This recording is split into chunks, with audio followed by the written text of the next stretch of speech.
자, 아유 김일정님 감사합니다. 네, 약 드시래. 기침을 하니까 이제 약 드시라고. 야, 욕을해도 저렇게 돈을 보내주고 말이야. 예, 아프다고 그냥 기침 몇 번 클럭클럭 하면은 돈 보내주고. 제가 기관지 확장 좀. 그 이따 퇴근할 때 벽 짚고 들어가십시오. 벽 짚고. 네. 여러분 돈이 쏟아지겠군요. 네. 네, 알겠습니다.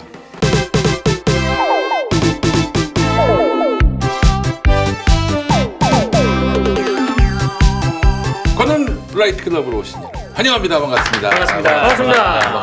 반갑습니다. 아이, 고맙습니다. 자, 오늘 권은 라이트 클럽, 내일은 바로 저희가 녹화일 기준으로 네네. 세월호 참사입니다. 5년이나 됐어요. 네. 저는 사실은 말이죠, 어제 저녁부터 그렇게 피곤할 수가 없어요. 네. 그리고 뭐 특별히 아쉬울 것도 없고 특별히 누가 나를 뭐 갈구는 것도 없는데 슬퍼요. 계속 꿈꿀 때마다 악몽이 나고요. 예, 그게 벌써 5년 됐습니다. 예. 제 생각인데 2014년 4월 16일은 그때 당시 기자로 있었던 한국 언론, 한국의 기자들 있잖아요. 죽을 때까지 멍해로 가져가야 될 사안입니다. 근데 예. 그때를 괴로워하는 사람들은 인간이고요. 그렇지 않은 놈들은 인간도 아니죠. 네, 근데 인간이 아닌 놈들이 너무 많아, 기자 중에. 저도 그렇게 생각합니다. 저는 사실 오늘 라디오 방송하다 왔는데 세월호 이제 지겹다라고 한 문자를 처음 봤어요. 처음 봤어요. 그런 문자가 와요? 이런 문자가 와요. 그래서 이런 씨부랄 새끼들이 있구나. 그 지구상에 존재하고 있었구나. 이 개족 같은 새끼들이. KBS는 응? 진짜 다양한 사람이 듣거든. 네. 그래서 나는 야, 내가 이런 씨발 새끼들이 과연 세상에 있겠는가라고 생각을 했었는데 드디어 만났어. 그 KBS 진행하다가 뭐 그런 건 아니지? 아이, 그러진 않았어요. 내가 그런 얘기는 했어. 아이고, 세월호가 이제 지겨우시다고요? 참 속 편해서 좋겠습니다. 내가 한마디 했어요. 아니, 어떻게 그날의 그 고통, 그리고 또 어제 제가 영화 생일을 봤습니다. 그래서 그런가 봐요. 더 오늘 굉장히 몸이 무겁습니다. 예. 예, 그 참사가 있고 며칠 뒤에 이제 팽복항을 내려갔는데. 우리 정상근 기자가. 예. 그때 그 미디어 오늘에서도 이제 현지 급파를 했고 그 친구가 아무것도 못 챙겨 내려갔어요. 그냥 바로 내려가느냐고 출근하자마자. 이제 먼저 선발대로 내려간 기자가. 예. 그러니까 계속 내려갔는데 계속 이제 교체를 해줬는데. 교체를 우리 같은 인력에서는 교체를 안 해주면 죽습니다.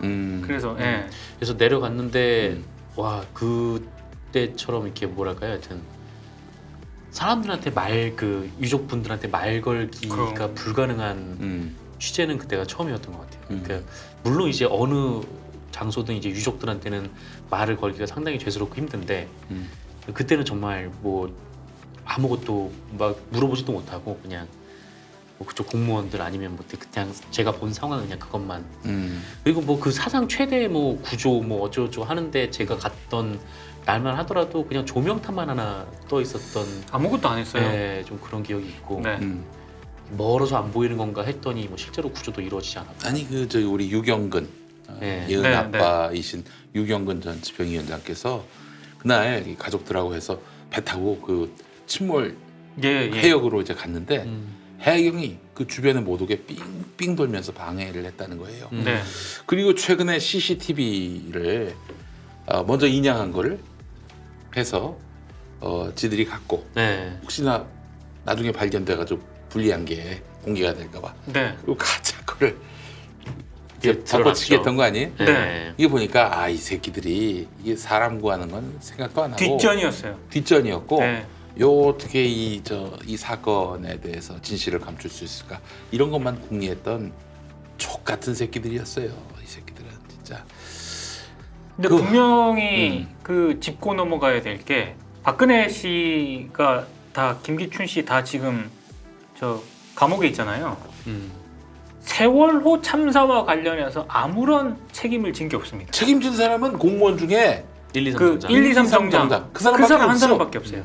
또 그 사람에 대해서 1, 2, 3 정장에 대해서 과실치사 혐의를 적용하려고 그랬더니 저 사실상 시켜가지고 그 못하게 만든 사람이 있었으니 그가 바로 황교안입니다. 네.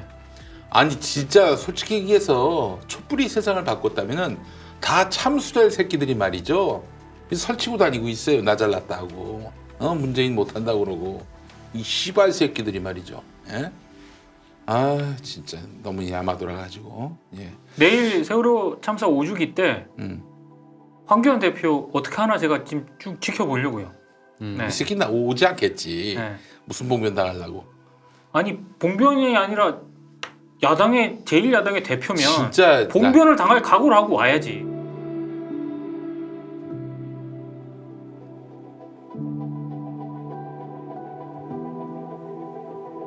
아니 진짜 얼마나 열불나요. 그 세월호에 지시 있는 그 문서들을 다 그냥 봉인해 버렸잖아. 이 씨부랄 진짜. 그래서 저희가 오늘 방송하는 게 너무 부담이 돼요, 사실. 그렇죠. 우리가 또 뭐 웃고 즐기고 또 먹고 즐기는 이런 방송인데 말이죠. 자, 그러나 세월호 진실 규명을 위한 힘찬 발걸음에 저희도 강력한 응원과 지지와 박수를 보내면서 오늘 또 방송을 진행하도록 하겠습니다. 자, 여러분 대기업 광고가 들어왔어요. 네. 어이구야. 네. 대기업 광고가 들어왔어요. 여러분. 근데 되게 낯설어 지금.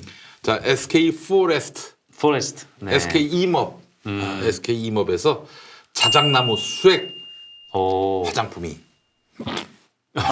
뭐야? 대기업 광고 먹고 체했습니까? 이제 자작나무 수액 화장품을 먹어가지고 네네. 먹어가지고 갑자기 트름이 났습니다. 이런 거 보통 백화점 1층에 이렇게 놓여 있는 거 아닙니까? 그렇습니다. 그렇죠. 자, 사실 우리 김용민닷컴에서 대기업 제품이 이렇게 광고가 들어온 적이 있었나요? 없었죠. 없었죠. 네. 없었어요. SK 포레스트가 처음 테이프를 끊었습니다. 얼마 전에 김용민의 뉴스 브리핑에 네네.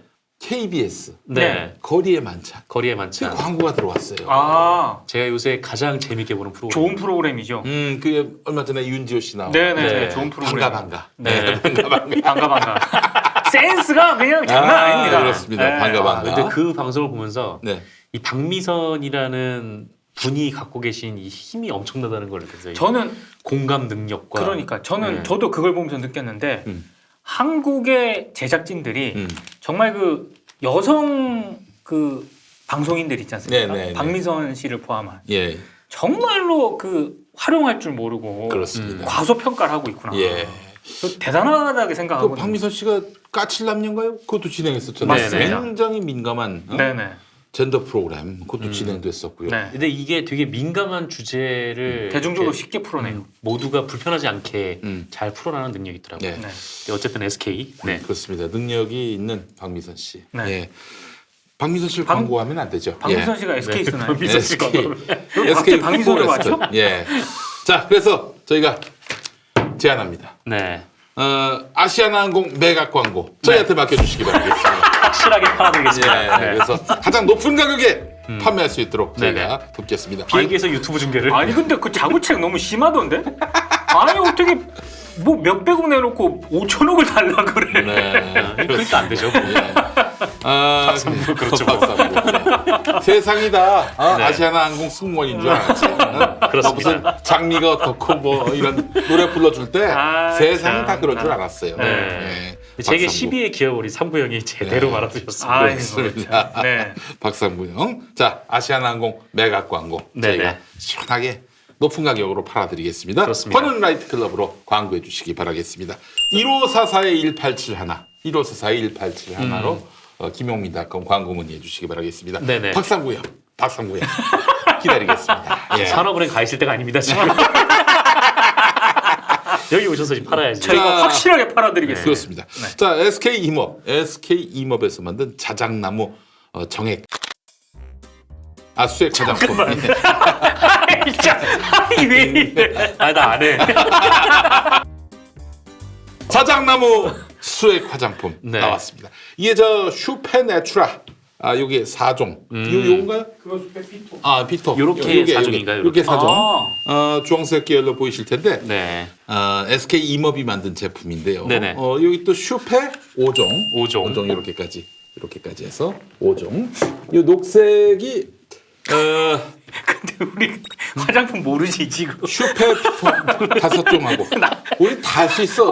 아시아나항공도 팔 수 있다니까. 그럼요. 네. 자 그리고 슈페 내추럴 4종 이게 뭐가 다른지 이제부터 설명을 드리겠습니다. 네. 일단 자작나무 수액을 원료로 한다고 말씀드렸죠. 아 그건 같은 겁니까? 그렇습니다. 네. 자작나무 수액은 아미노산, 미네랄 등의 그 영양분을 충분하게 함유하고 있기 때문에 피부 탄력을 개선하는데 큰 네. 도움을 줍니다. 이게 로션계의 디아페예요. 로션계의 디아페. 아. 이 머리 감아도 됩니까 이걸로?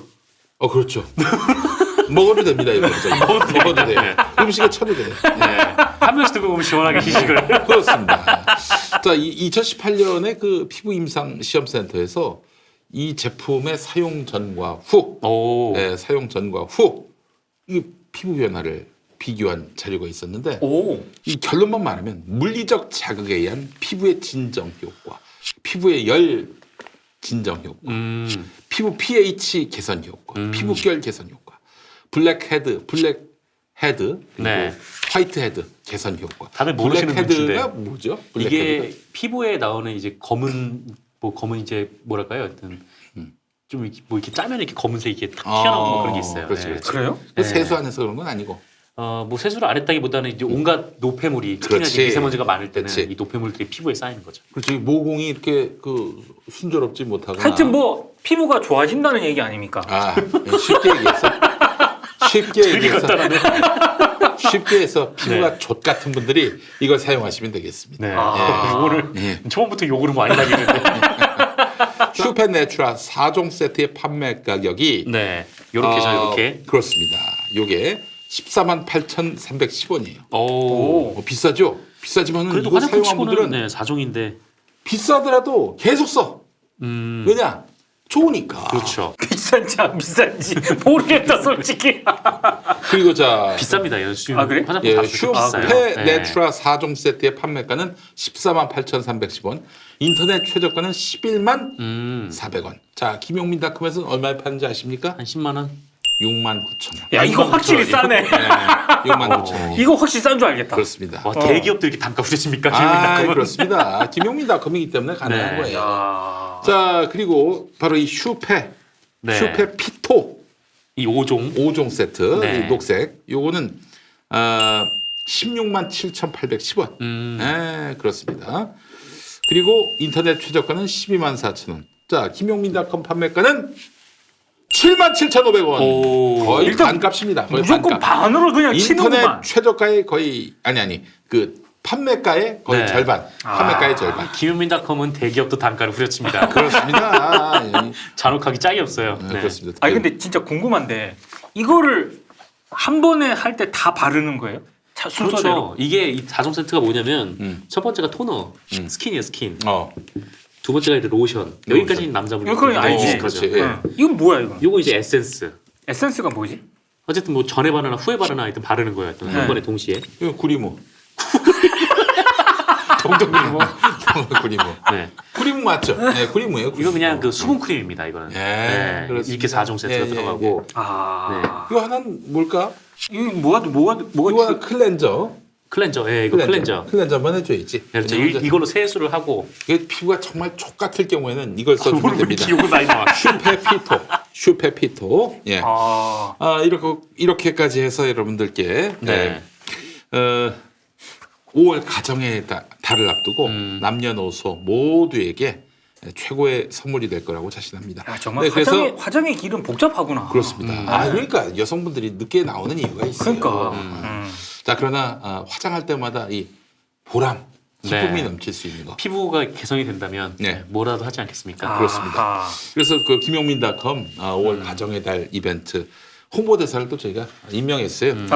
방용훈 코리아나 호텔사. 가정의 날 적합한. 예, 그렇습니다. 자유로운 아버지. 네, 그렇습니다. 방용훈 사장을 저희가 홍보대사로 임명했습니다. 네. 자, 여러분. 기적의 역사가 또 벌어집니다. 이 네. 마케팅 역사에 이런 적이 없어요. 이런 엄청난 할인.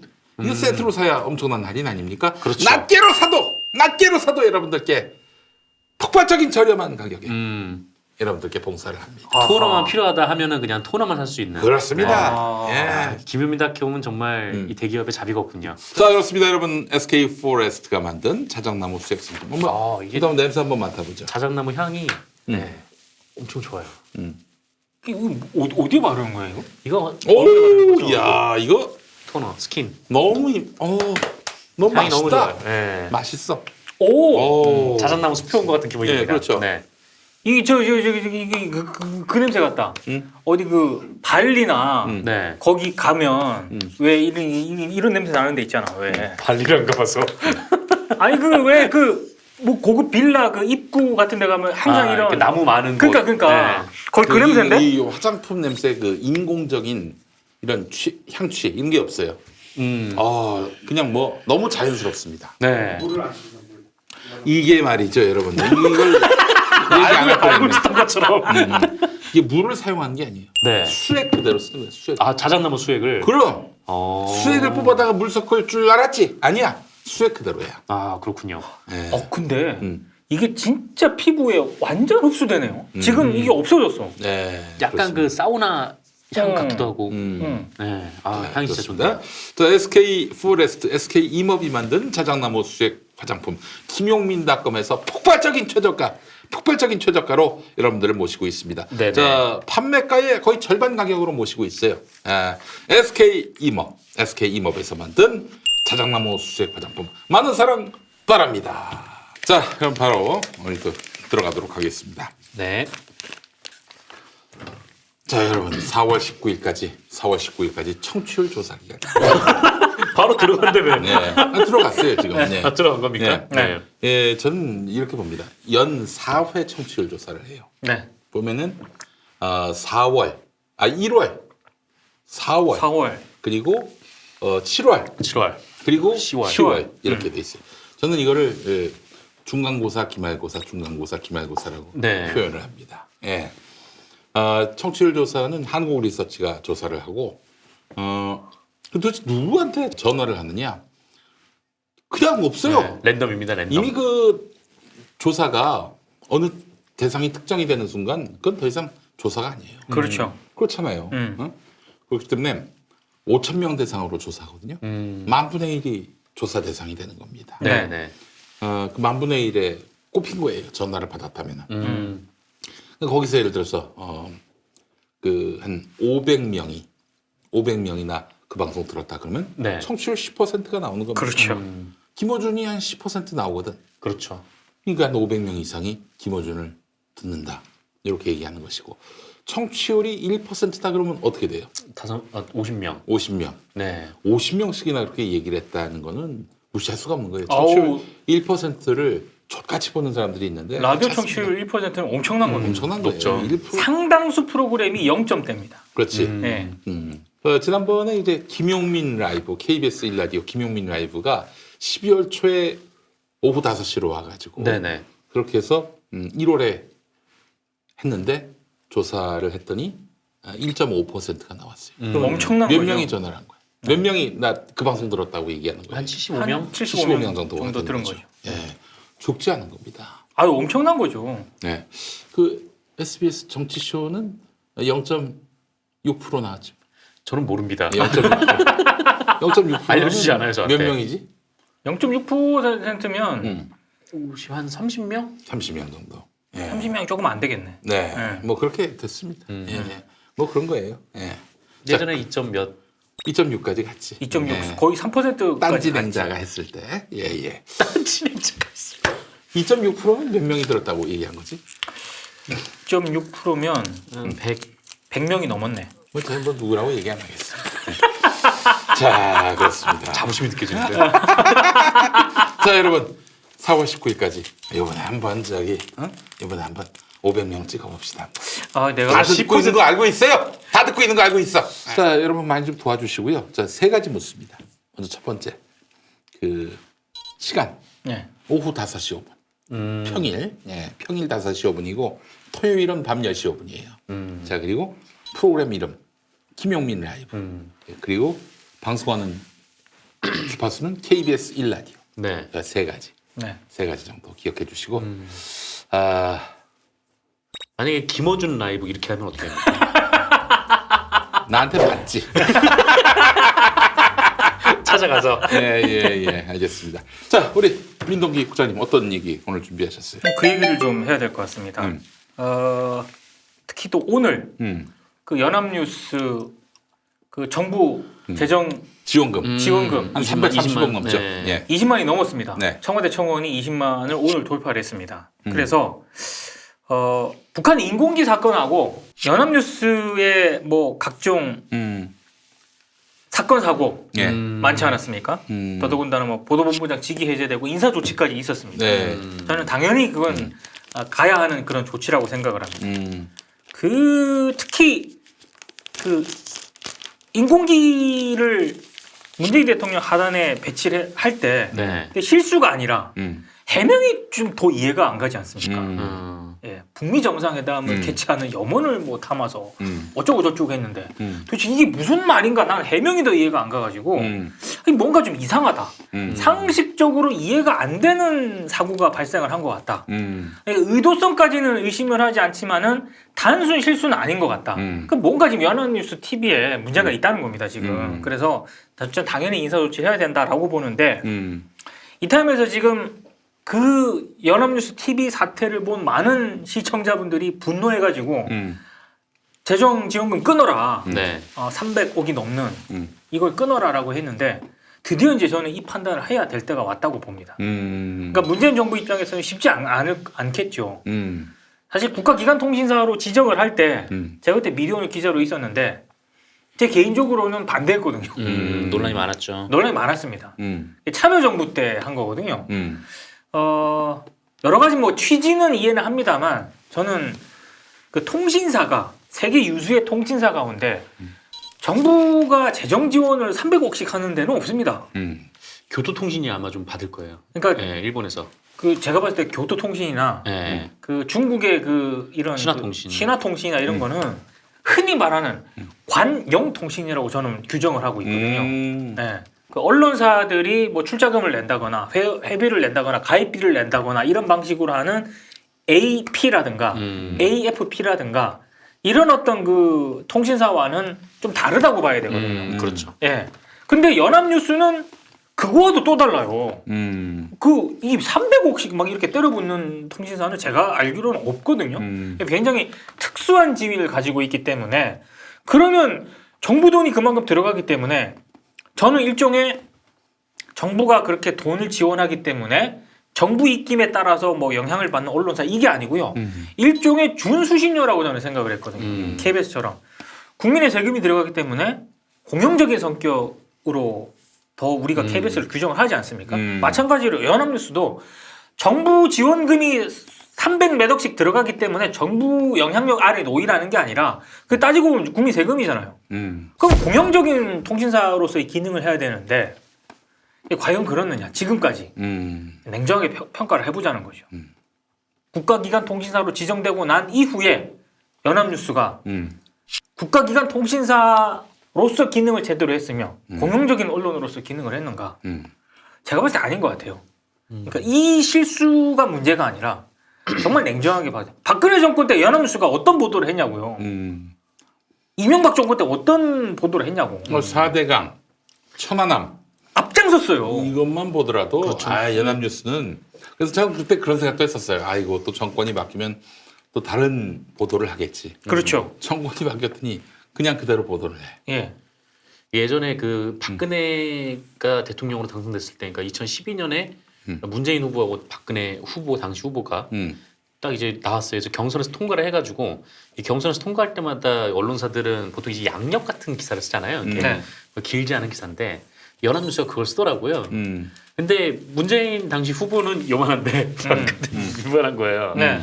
그래서 뭐 그거 가지고 이제 기사를 한번 쓴 적이 있었죠. 뭐 전화 물어봐서. 그러니까 많은 분들이 연합뉴스를 바라볼 때 그렇게 생각하실 거예요. 정권 바뀌면은 또 정권 그 방향 바뀐 방향에 따라서 보도가 그렇게 갈 거라고. 네네. 네. 정권이 바뀌어도 이 공영성을 계속 지키는 게 이제 그 역할이죠. 그렇죠. 네, 근데 저는 정말 냉정히 따져봤을 때 연합뉴스 구성원들한테 정말 죄송한 얘기지만 정권이 바뀌는 거에 상관없이 연합뉴스의 보도 공정성을 지키기 위해서 내부 구성원들이 얼마만큼 노력을 했는가. 이거는 진짜 한번 질문을 한번 던져보고 싶습니다. 아니 그 전에 연합뉴스는 뉴스 도매상 아니? 맞습니다. 그렇죠. 뉴스 도매나 하지 왜 뭐 포털까지 오고 그래. 간단해. 이게 가장 큰 문제는 그 연합뉴스가 이 300억씩이나 받는 이유는 분명히 있어요. 이게 뉴스통신진흥을 위한 건데. 그렇죠. 그게 뭐냐면은 그러니까 뭐 사람들의 수가 작은 매체들 같은 경우에는 뭐 이렇게 취재를 넓게 할 수 없으니까 네. 그 뭐 보도자료나 이제 원소스 같은 걸 공급을 하고 그다음에 언론사들이 이제 돈이 안 되니까 막 지역 같은 데 취재를 안 하잖아요. 그렇죠. 지역에 이제 239개 뭐 시군구 다 들어가서 연합뉴스는 그걸 취재를 해서 기사를 올리라는 거고. 네. 그리고 또 하나는 이제 뭐 전 세계 뭐 다 워싱턴밖에 없으니까 워싱턴 베이징밖에 없으니까 전 세계 뭐 이렇게 잘 알려지지 않은 국가들에 가서 그렇게 막 다양한 소식들을 우리 국민들한테 서비스를 하라는 거죠. 근데 네. 본인들이 직접 서비스를 하는 게 아니라 그걸 이제 언론사에 제공을 함으로써 그렇게 서비스가 되는 건데 이 연합뉴스가 자꾸 돈을 뭐 더 벌려고 자기가 받는 거 외에 더 돈을 더 벌려고 이렇게 포털에 진출을 해가지고 사람들을 직접적으로 만나니까 그게 계속 문제가 되는 거죠. 네. 그러니까 포털에 기사를 송고를 하면서 전제를 또 받아요. 네. 포털로부터. 제가 알기로 적지 않은 돈을 받는 걸로 알고 있습니다. 이 연합뉴스 기자들 항상 만나면은 연합뉴스 기자들은 이렇게 얘기를 해요. 아니 솔직히 그 연합뉴스라는 매체의 특성상 이 통신사니까 이 새누리당 보도자료가 나오면 새누리당 보도자료를 써서 보내는 거고 더불어민주당 보도자료 나오면 보도자료를 써서 이렇게 보내는 거다. 그러니까 우리는 이렇게 편향되지 않았다라고 했는데 근데 그거는 기자들한테 뿌릴 때나 통하는 얘기죠. 이게 그렇죠. 대중들하고 직접 만나는데 그럼 포털에 공급을 하지 말아야 되는 거예요. 그렇지. 네. 그러니까 나는 일단 연합뉴스 보고 정부 지원금 받으려면 도매만 해라. 도매만. 어? 왜 소매까지 하냐. 소매하면서 이 나라 뉴스 시장을 완전히 어지럽혔어요. 네. 그렇잖아요. 그렇죠. 이 연합뉴스가. 네. 지금 포털에서 절대 다수를 점하고 있는 뉴스 그 언론사를 보면 연합뉴스예요. 연합뉴스 네. 기사를 가장 많이 갖다 써. 그대로 갖다 쓴다고. 네. 아니 소매는 소매대로 하고 도매는 도매대로 하고 그렇게 해서 정부 지원금 받고 포털로부터 전재료 받고 뭐야 그게. 예, 하나만 하라고 그래 하나만. 네. 그것이 이제 도저히 불가능하다. 현재 이렇게 세를 유지해야 된다. 현재 그 구조를 유지해야 된다. 그래서 정부 지원금도 받아야 되고 포털로부터 전재료도 받아야 된다. 둘 다 일단 포털로부터 받고 정부로부터 받는 돈, 이 돈을 유지해야 우리가 유지할 수 있다. 그럼 제대로 보도하든가. 왜 이런 논란이 나왔겠어요? 불만이 폭발했으니까 이렇게 나오는 거 아니야. 그렇죠. 그러니까 단순히 이번에 그 뭐 북한 인공기 사건, 그 뭐 연합뉴스 문재인 TV? 대통령 사진을 문재인 뭐 대통령 지어버린 적이 사진을 아예 또 그 이번에는 저기 아예 빼버렸잖아요. 그건 이제 연합뉴스 TV고 두 개는 네. 다른 하나가 또 있었는데 엑스제팬 맞아요. 리더 그 요시키. 요시키. 아, 예. 아. 문 대통령 문재인 요시키도 대통령이라고. 산불 뭐 예. 산불 그 성금. 그러니까 단순 실수로 볼 수는 있지만 이게 연속해서 발생을 하니까 북한 인공기 사건 같은 경우에는 좀 납득이 잘 안 돼요. 그리고 말이죠. 뭐 무슨 저쪽에서 보도 자료 주면은 우리는 기사를 쓸 수밖에 없다 그러는데 네. 기사를 쓰지 말고 그냥 그 원문 그대로 전송해. 요새 포털 가보면은 이 보도자료 원문들이 다 나와 있어요. 다 나와요. 그렇지. 네. 왜 굳이 사실. 자기가 문장으로 완성해서 만들려고 그래. 네. 이게 옛날에는 이제 포털이 없으니까 예. 이 연합뉴스가 받아가지고 이제 그 기자들이 볼 수 있는 공간에 띄워놓은 건데 요새는 네. 뭐 그렇지도 않죠. 그렇죠.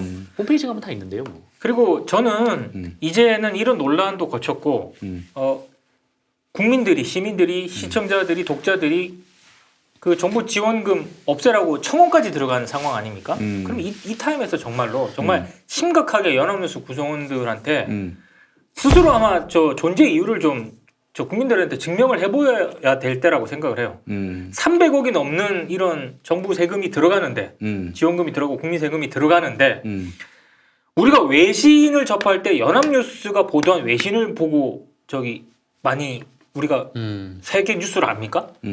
저는 안 그렇거든요. 네.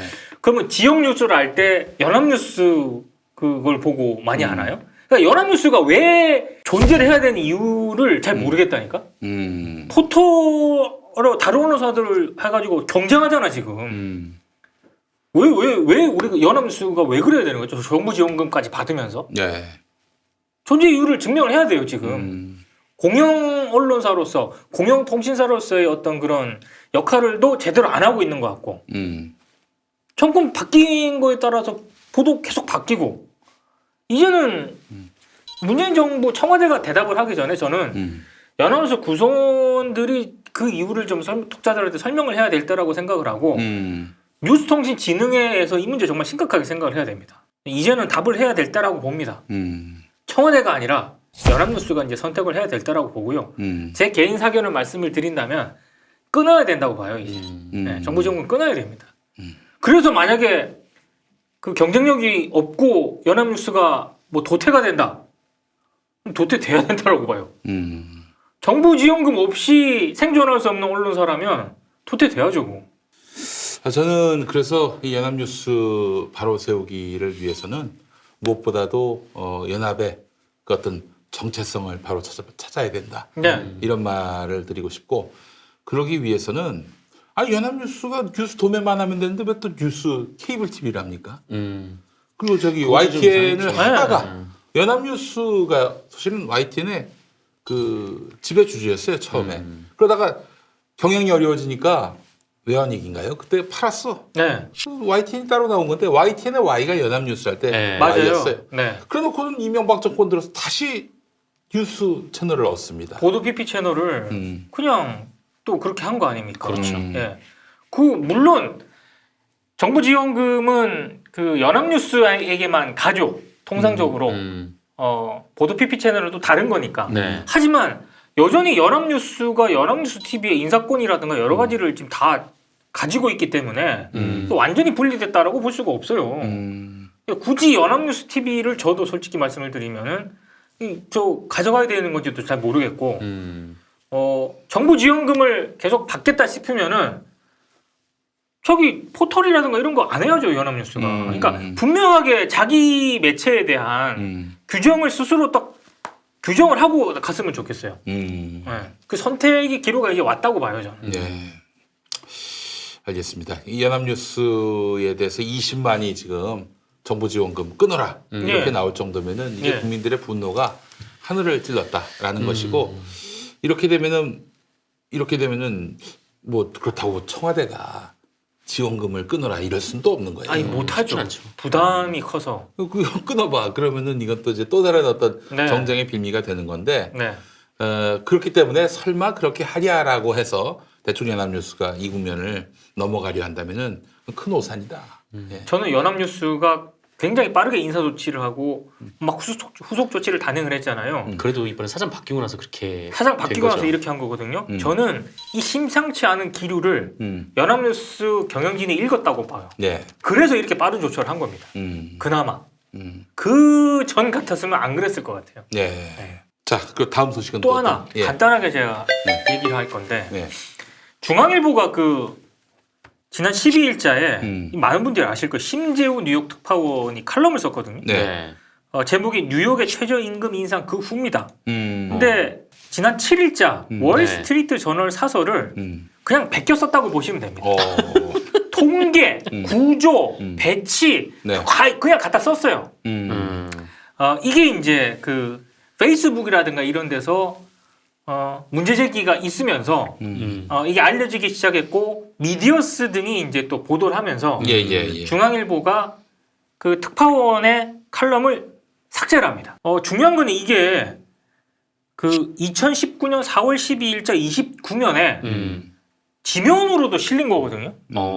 실렸어요 이게 큼지막하게. 네. 큼지막하게 실렸으면 저는 삭제를 했을 정도면은 당연히 이게 이제 금요일자니까 중앙선데이가 주말에 발행이 되잖아요. 거기는 좀 다른 거니까 논외로 하고 오늘자에 녹화를 하고 있는 월요일자에 당연히 그 오피니언 면에 왜 이 칼럼이 이런 문제가 있었고 삭제가 됐는지 인터넷에서 당연히 독자들한테 설명을 해야 된다라고 생각을 하거든요. 없습니다. 없고요. 삭제를 했을 때 뭐 월스트리트 저널 뭐 해가지고 아주 간단한 그것도 그 중앙일보 조인스닷컴에 보면 삭제했다는 거를 그 사이트를 통해서는 알 수가 없고요. 중앙일보 사과 그 조인스닷컴에 가서 중앙일보 사과라고 쳐야 그걸 검색이 나와요. 떠요. 이게 무슨 사과입니까? 난 이거 사과 아니라고 생각을 하거든요. 당연히 지면을 통해서 이 문제 제기를 했던 어떤 페이스북의 여러 분들도 이건 사과가 아니다라고 지적을 하고 있습니다. 사과 아니에요 이거. 이게 만약에 뉴욕타임즈라든가 월스트리트 이 카피를 했던 표절을 했던 월스트리트 저널에서 이런 문제가 발생했지 않습니까? 네. 전 당연히 일면에 정정하고 해명하는 그런 기사가 나간다고 보거든요. 예. 사고를 통해서. 네. 중앙일보 안 그러잖아요. 더 이해가 안 가는 거는 조용해요. 아니 뭐 조중동이야 그렇다 쳐. 다른 언론사들이야 그렇다 쳐. 이거 왜 미디어오늘하고 미디어스 이런 데밖에 안 쓰냐고. 이거 굉장히 심각한 사안이거든요. 통째로 갖다 썼어요 거의. 뉴욕 특파원이라는 선수가. 뉴욕 특파원 이 선수가 뭐 자기 사과한다고 얘기를 했나 지금까지? 안 했거든요. 아니 뭐 한국 언론 뭐 이래요 이거 부끄러운 줄도 몰라. 그래도 영어는 잘하나 보네요. 아니 통계라든가 거기 인용된 게 거의 그냥 갖다 썼어요. 그대로. 예, 거의. 왜 이걸 썼을까? 네. 그러니까 최저임금을 비판하는 겁니다. 근데 월스트리트 저널이란 매체의 성격을 아시지 않습니까? 거기 월가에 자본가들의 입장을 대변하는 매체예요. 굉장히 보수적인 매체예요. 경제적인 측면에서도. 그것도 저는 문제가 있다고 생각을 하지만 거기 사설을 갖다 통째로 갖다 쓸 수 있는 저는 이게 왜 심각하다고 생각을 하냐면 월스트리트 저널 사설이 4월 7일자 사설이에요. 중앙일보 이 뉴욕 특파원 칼럼은 4월 12일자에 실렸습니다. 예. 이게 뽀록이 날 거라고 생각을 안 했다는 거 아닙니까? 아니 그거 다 인터넷으로 볼 수 있을 텐데 왜 그랬지? 그러니까 이게 과연 한 번일까 나는 이런 의심이 드는 겁니다. 이 뉴욕 특파원뿐만 아니라 지금 전 세계에 나가 있는 한국 특파원들 가운데 네. 과연 이런 사례가 과연 심재호 중앙일보 뉴욕 특파원 혼자만의 사례일까? 네. 이건 저는 전수조사하면 예. 여럿 걸린다고 봅니다 진짜. 특파원이 지금 할 일이 많을 텐데. 네. 아니 그런 식으로 해서 만약에 망신스럽게 예. 그 표절한 기사가 유통된 것이 드러났다면은 네. 신문사는 응당한 징계가 있어야 되는 거 아니에요? 그러니까 그렇죠. 그런 얘기가 없습니다. 그냥 뭐 발견이 돼서 뭐 기사를 삭제 이 정도입니다. 독자 여러분 사과드립니다. 이게 다고 이거는 상당히 문제가 있어요. 말만 글로벌하지 네. 글로벌은 개뿔 무슨 안타깝네요. 이런 그 신문사의 번역인데 번역한 정도 갖고 이제 월급을 받는 거 아니겠어요? 그렇죠. 예전에 연합뉴스 기자는 번역도 이상하게 해가지고 아니 그리고 내가 진짜 이제 특파원 생활하신 분한테 들은 얘기인데 특히 이런 선수들도 많대요. 네. 지금 얘기는 아닙니다. 예. 한 10년 전쯤 얘기인데 이게 안 돼. 네. 그러니까 독해가 잘 안 돼가지고 그 현지 유학생들 알바를 쓰는 거예요. 그럼 뉴욕 타임즈, 워싱턴 포스트 이렇게 외신 월스트리트 저널 해가지고 쫙 하면 좀 해놔. 그럼 쫙 늦지막히 출근을 해. 네. 그러면 이제 번역한 거 그 A4로 출력한 거 있잖아. 네. 그걸 가지고 이제 예. 이렇게 봤다가 예. 이거 가지고 이제 네. 리포팅 대충 하고 예. 이런 특파원들도 적지 않았다고 합니다. 꿀보직이죠. 특파원이라는 게. 네. 보통 이제 뭐 하여튼 전도 유망한 사람들이 가는 곳이죠. 네. 언론사에서는. 저는 중앙일보가 이 사태를 좀 명쾌하게 좀 해결했으면 좋겠습니다. 그리고 심재우 뉴욕 특파원은 지면이든 아니면 뭐 자기 블로그가 됐든 뭐가 됐든 간에 페이스북이 됐든 이거 왜 대충 넘어가요? 사과해야지. 네.